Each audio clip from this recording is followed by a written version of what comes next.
Em nome do Pai, do Filho e do Espírito Santo. Amém. Pai nosso que estais no céu, santificado seja vosso nome.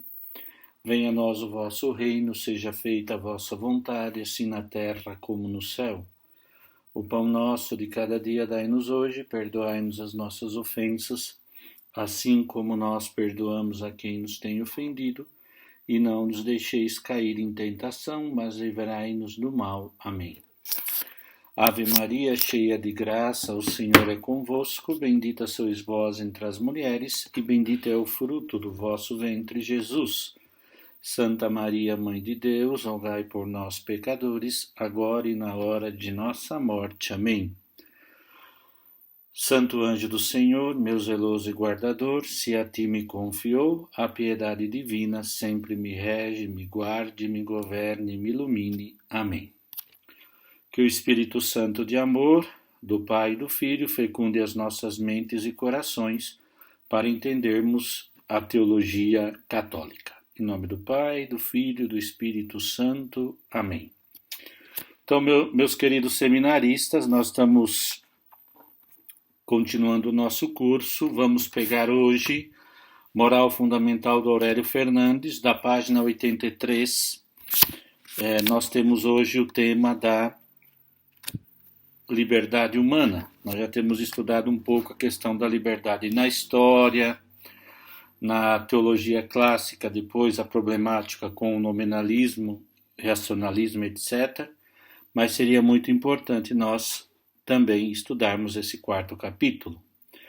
Então eu vou lendo e tecendo alguns comentários. Peço desculpa que eu não estou muito bem, um pouco de crise respiratória, de asma, mas eu espero que a gente possa continuar, tá bom? A razão pela qual se exige ao homem um comportamento moral é que é um animal racional e livre. Em virtude da liberdade, a pessoa é fiadora dos seus atos e é responsabilizada por eles. Se o agente não é livre, as suas atuações não são nem boas nem más do ponto de vista ético, dado que não as realiza em virtude de uma decisão pessoal, livremente assumida, mas se move pelo interesse segundo as circunstâncias e caprichos, ou porque desconhece a bondade ou malícia do que pretende levar a cabo. Como se verá no próximo capítulo do livro, quando tratarmos dos critérios que permitem considerar um ato como não humano. Por isso, a liberdade é a primeira condição do agir ético. Até o ato fisicamente mau, como por exemplo a morte de uma pessoa inocente, o homicídio, perderia o qualificativo de moral se não fosse executado mediante um ato livre do agente. Existência da liberdade. Então, na página 84, nós vamos sempre com aquelas meditações do autor, que sempre utiliza da Veritatis Splendor para nos colocar bem atualizados ao tema da liberdade. A ciência moral enfrenta hoje uma nova objeção, pois além das dificuldades comuns para justificar o bem e o mal moral, bem como para explicar o papel que a liberdade desempenha na sua execução, tem que enfrentar erros modernos que ou negam ou têm uma concepção errônea da liberdade. É sem dúvida paradoxal que esta negação se dê no nosso tempo, pois nenhuma época se destacou tanto como a atual na proclamação da liberdade individual e das liberdades formais dos povos. De fato, nas múltiplas declarações de direitos nacionais ou internacionais, nas constituições dos países democráticos, nos diversos programas políticos e nos diversos códigos deontológicos, sobressai sempre a proclamação da liberdade pessoal e reconhecem-se as liberdades reais dos indivíduos e dos grupos sociais. Nunca como hoje a defesa da liberdade teve tanta capacidade de congregar a vontade dos cidadãos e, contudo, paralelamente a esta exigência, circulam algumas correntes populares, inclusive intelectuais, que negam a liberdade. Este fato é referido na encíclica Veritatis Splendor nos seguintes termos: Paralelamente à exaltação da liberdade, e paradoxalmente em contraste com ela, a cultura moderna põe radicalmente em questão a própria liberdade. Um conjunto de disciplinas, agrupadas sob o nome de ciências humanas, chamou justamente a atenção para os condicionamentos de ordem psicológica e social que pesam sobre o exercício da liberdade humana. O conhecimento desses condicionalismos e a atenção que lhe é prestadas são conquistas importantes que encontraram aplicação em diversos âmbitos da existência, como, por exemplo, na pedagogia, na administração, da justiça. Mas alguns, ultrapassando as conclusões que legitimamente se podem tirar dessas observações, chegaram ao ponto de pôr em dúvida ou de negar a própria realidade da liberdade humana.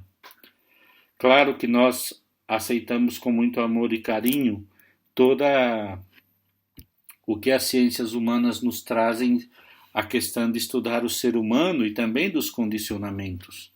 Mas dizer daí que não existe a liberdade seria leviano. Por quê? Vamos ver aqui. Paradigma desta atitude é o filósofo que tão perniciosa influência exerce na pedagogia, o Skinner. Limitar-nos-emos a propor o seguinte testemunho que repete nas suas obras. Olha que diz. Página 85. Nego terminantemente a existência da liberdade. Tenho que a negar. Caso contrário, o meu programa seria completamente absurdo. Não pode existir uma ciência que se ocupe de algo que varia de modo caprichoso. Talvez nunca possamos demonstrar que o homem não é livre. Trata-se de uma hipótese. Mas o êxito crescente de uma ciência da conduta torna-a cada vez mais plausível. Aqui citou Skinner, então. É evidente que nos encontramos no limiar do absurdo. Começa-se por inventar uma teoria, e uma vez que nessa teoria não tem cabimento a liberdade, nega-se a liberdade.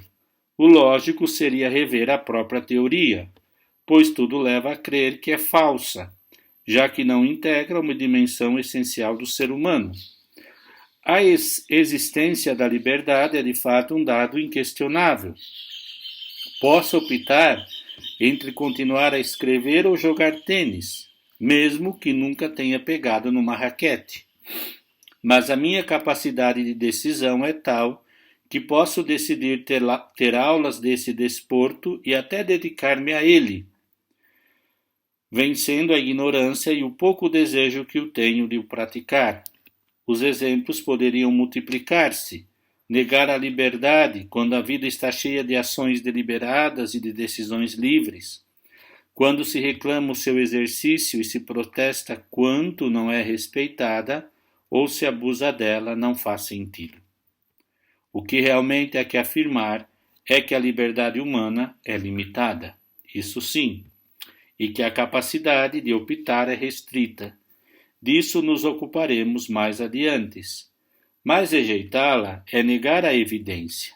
Contudo, não só este autor, como muitos outros partilham esta curiosa teoria, embora imediatamente a seguir se associem para defender a liberdade no convívio social. Mas que sentido tem proclamá-la e defendê-la se não existe? A razão pode ser que eles próprios não se sintam livres, por não serem capazes de exercer a liberdade ou porque a perderam. É um fato comprovado que sabe mais acerca da liberdade o que a experimenta e vive do que o professor de metafísica, que se dedica a prová-la conceitualmente, ou que pretende demonstrar a condição livre do ser humano. Para um cristão, a existência da liberdade não é apenas um dado da experiência mais íntima da sua vida. Dá-lhe o seu assentimento, contanto com o aval da doutrina bíblica. Já no Deuteronômio, Deus adverte o homem de que ele pode escolher o tipo de vida que quiser. Meio da página 87. Coloco diante de ti a vida e a morte. a felicidade e a maldição. Escolhe a vida e então viverás. Mais tarde, nos livros sapienciais ensinam que o bem e o mal são fruto da ação livre do homem. Por isso colocam perante o risco de não usar inteligentemente a sua liberdade. No princípio, Deus criou o homem e entregou ao seu próprio arbítrio. Deu-lhe ainda os mandamentos e preceitos. Se quiseres observar os mandamentos e os preceitos, diz, se quiseres observar os mandamentos e praticar sempre e fielmente tudo o que lhe é agradável, eles te defenderão. Ele pôs diante de ti a água e o fogo, estende a mão ao que quiseres, a vida e a morte, o bem e o mal. Estão diante do homem, o que ele escolher, isso lhe será dado. E continua citando o Eclesiástico. E, devido às queixas que o mal provocou no homem, pela sua má conduta, Deus lembra-lhe que está nas suas mãos fazer o bem e evitar o mal. Não digas, foi ele quem me seduziu, porque o Senhor aborrece a abominação e o mal, e os que o temem não amam estas coisas. O mesmo livro do Eclesiástico tece o elogio do homem que podia transgredir a lei e não transgrediu. Podia fazer o mal e não fez. O Novo Testamento, já estou na página 88, hein? Desculpa, o Novo Testamento confirma que a história da salvação é precisamente a biografia da liberdade dos homens que não se acomodaram ao querer de Deus. Por isso, entenderá a redenção alcançada por Cristo em termos de libertação. Cristo libertará o mundo do pecado. Por seu lado, São Paulo anima os cristãos a manterem-se na liberdade que Cristo nos deu e absterem-se de fazer o mal, se não querem voltar à escravidão. Diz a carta aos Gálatas, foi para a liberdade que Cristo nos libertou. Permanecei, pois, firmes, e não torneis a sujeitar-vos ao jugo da escravidão. Então, nós tivemos aqui Gálatas, e aqui termina na página 89, esse ponto que teve como início falar da crise de pensamento, de doutrinas e filosofias sobre o tema da liberdade, e o texto das Sagradas a Sagrada Escritura que afirma tal fato. E na página 89 conclui: em sentido bíblico, a verdadeira liberdade dá-se quando o homem se decide a viver a vida do Espírito e não se deixa conduzir pelos vícios da carne. São Paulo estabelece esse sábio princípio: onde está o Espírito do Senhor, há a liberdade. Por último, perante os erros de algumas heresias, especialmente da doutrina de Lutero, o Concílio de Trento definiu a liberdade como condição do ser humano, apesar dos males que o pecado original lhe causou. Diz assim o Concílio de Trento: se alguém disser que o livre-arbítrio do homem se perdeu e extinguiu depois do pecado de Adão, ou que é coisa só de palavra sem realidade, pura invenção, introduzida por Satanás na igreja, seja anátema. Então, queridos, nós temos aqui o primeiro elemento sobre a liberdade humana. Agora nós vamos na página 89 falar sobre o sentido e definição da liberdade. Tá certo? Então vamos aqui estudar esse tema. Página 89. Frente aos outros seres, o homem distingue-se pela racionalidade e pela capacidade de agir livremente. Aqui tem uma origem radical entre o homem e o resto das realidades criadas. De fato, os seres inorgânicos regem-se matematicamente pelas leis que guiam a matéria. Concretamente, a lei da gravidade cumpre-se inexoravelmente sempre que atiramos uma pedra ao ar. De acordo com as suas próprias leis biológicas, atuam também os seres vivos. As plantas nascem, crescem e morrem, seguindo certas leis que configuram a própria espécie. De modo similar, os animais comportam-se de acordo com os instintos das respectivas espécies, e é sabido que esses instintos estão gravados nos próprios genes.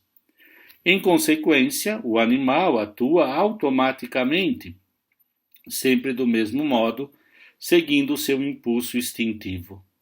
O homem, pelo contrário, pode intervir imediatamente no processo da sua atuação. Decide-se ou abstém-se, interrompe o que tinha determinado ou escolhe entre as múltiplas opções que se lhe oferecem, delibera sobre a contínua a sua ação ou se a suspende, pode a mesmo optar pelo contrário. Pois bem, essa capacidade de decidir, atuar ou abster-se, de se determinar por uma coisa ou resolver o oposto, inclusivamente de criar situações novas, é o que se pode entender por liberdade. O filósofo Schopenhauer considerou um mistério, pois tratar-se de um conceito limite, cuja riqueza resiste e encerra-se num conceito. Por outro lado, Hartmann escreveu: o problema da liberdade é o mais difícil dos problemas da ética. É inquestionavelmente um exemplo crucis. Mas se procurássemos definir brevemente a liberdade, poderíamos fazê-lo nos seguintes termos: a liberdade é a capacidade que o homem tem de autodeterminar-se. A partir desta definição, pode-se concluir que a essência da liberdade não reside propriamente na possibilidade de escolher, pois a eleição como tal deriva da autodeterminação, pelo que, uma vez feita a eleição pelo sujeito, não poderia voltar a exercer a liberdade. O que realmente pode é determinar-se a fazer outra eleição, inclusivemente a corrigi-la, mas isto equivale a autodeterminar-se novamente. Então, penso que se poderíamos tirar um primeiríssimo conceito, seria esse, né? É a possibilidade de autodeterminar-se novamente, não só de fazer uma escolha. Uma definição descritiva e mais próxima da ciência moral poderia ser formulada nos seguintes termos.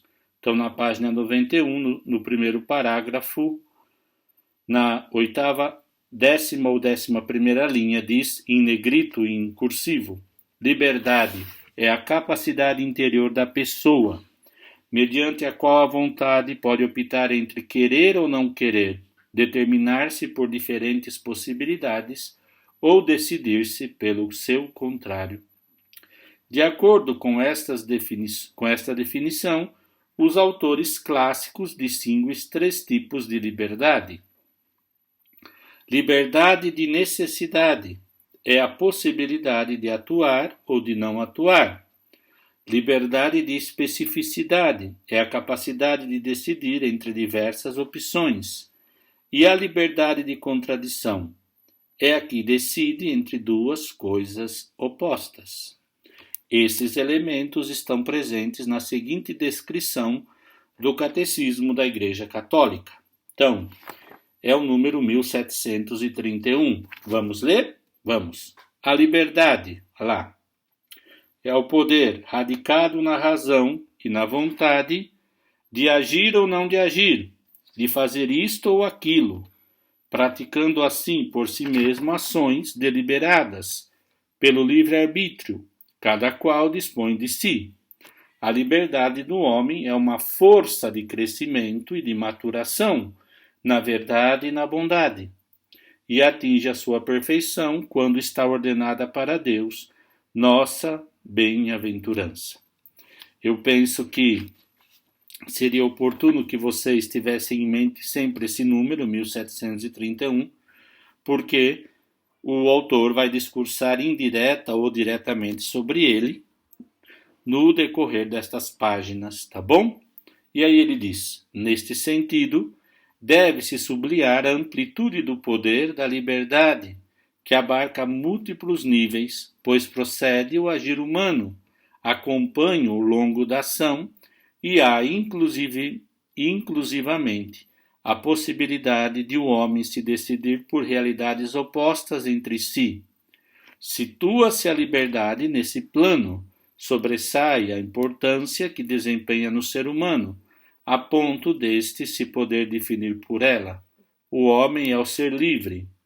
De fato, na liberdade conflui a razão, a vontade e a vida afetiva sentimental. Todas elas são dimensões constitutivas do ser humano. Limitações da liberdade.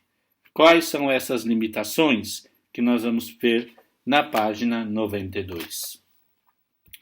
Apesar do elevado nível e do amplo campo da sua atuação, a liberdade humana é limitada. É curioso observar como, em alguns ambientes, se reivindica para o homem uma liberdade absoluta e, quando se comprova que essa liberdade não é possível, se nega a condição livre do homem. Aqui parece que vale ou tudo ou nada. Este fato é ainda mais de admirar, porquanto toda a gente está disposta a aceitar a limitação em muitas outras dimensões do ser humano. Por exemplo, na força, na inteligência, na vida afetiva sentimental. Só a liberdade parece ser a lei da finitude, inerente à pessoa humana. É a questão do pós-moderno, né? Se relativiza tudo, mas menos considerar que é fraco na liberdade. Eu sou livre, eu quero, eu vou fazer, porque me apetece. Isso. E aí continua então no primeiro parágrafo propriamente dito da página 93. A este respeito, convém esclarecer que, dado que o homem é um ser limitado, as diversas realidades humanas participam dessa limitação, incluída a liberdade, tal como a força e a inteligência. A limitação da liberdade é, portanto, determinada pela própria estrutura da pessoa, que é um ser essencialmente finito, pelo que a liberdade está sujeita ao mesmo limite de finitude. Olha que interessante. A limitação da liberdade tem origens muito diversas. Veritatis Splendor 86-87. Umas vezes procede da natureza do próprio ser. Por exemplo, o homem não tem capacidade de voar. Outras vezes a limitação deriva das circunstâncias que afetam a sua própria origem. Falar português ou chinês depende do lugar do nascimento e está sempre limitada pela condição de ser homem ou mulher, criança, adolescente ou ancião. As pessoas não podem fazer todas o mesmo. O fato, por exemplo, de viver na costa permite ver o mar, coisa que não é possível no interior. Além disso, a própria liberdade se limita, porque não pode invadir o âmbito em que exerce a liberdade do outro, que também é um ser livre. Os exemplos poderiam multiplicar-se. Javier Zubiri, filósofo espanhol, escreve. Vamos ver aqui na página 94. Dizem que o homem é livre. Não quer dizer que a área da sua liberdade seja omnímoda. Pelo contrário, é uma área mais ou menos estreita. Não é o todo livre. É uma área mais ou menos estreita, tanto em extensão como em profundidade. Essa área poderia ampliar-se em cada caso, mas sempre se apresenta com uma área limitada. No seu livro sobre o Hombre, página 146. Ora bem, diz aqui na página 94, as limitações condicionam o exercício da liberdade, mas não negam a sua existência. São condições do seu ser e todo homem está condicionado. Coisa diferente são as determinações que violam a independência do sujeito, pois é característica da pessoa autodeterminar-se. Só se nega a liberdade quando se impede o seu exercício, determinando-a, o que acontece em caso de coação ou de violência. Mas mesmo nessa situação, o indivíduo conserva a liberdade interior, embora não a possa exercitar. O prisioneiro está muito limitado no seu espaço e nas suas escolhas, mas conserva a liberdade psicológica, coisa que é bem diferente de negar que o homem seja um ser livre por natureza.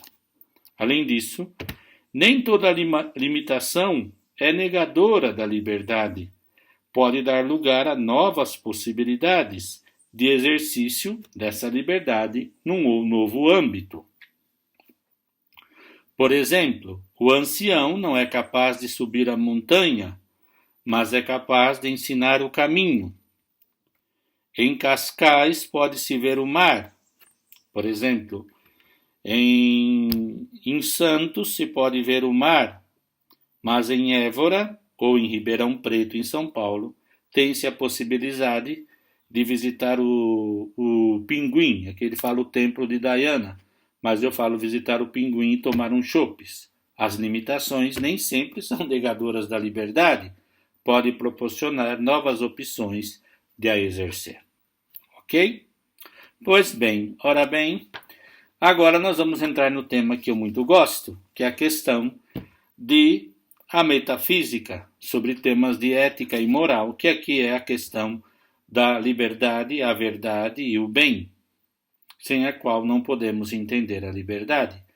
Uma fenomenologia que não tivesse seu ponto de partida em questões metafísicas, pouco poderia dizer ali sobre a liberdade e poderia se apropriar de conceitos que não existe a liberdade, como, por exemplo, Skinner, como nós já vimos, não é mesmo? Página 95. Liberdade, verdade e bem. A liberdade é um em si, isto é, uma condição do ser humano, mas a liberdade como realidade refere-se à verdade e ao bem, como ensina o catecismo da Igreja Católica. A liberdade é no homem uma força de crescimento e de maturação na verdade e na bondade. Precisar com rigor estes conceitos equivale a entender realmente o que é a liberdade e para que é que o homem é livre. Então, só um minutinho, gente, vou descansar um segundo e já vos atendo, tá bom?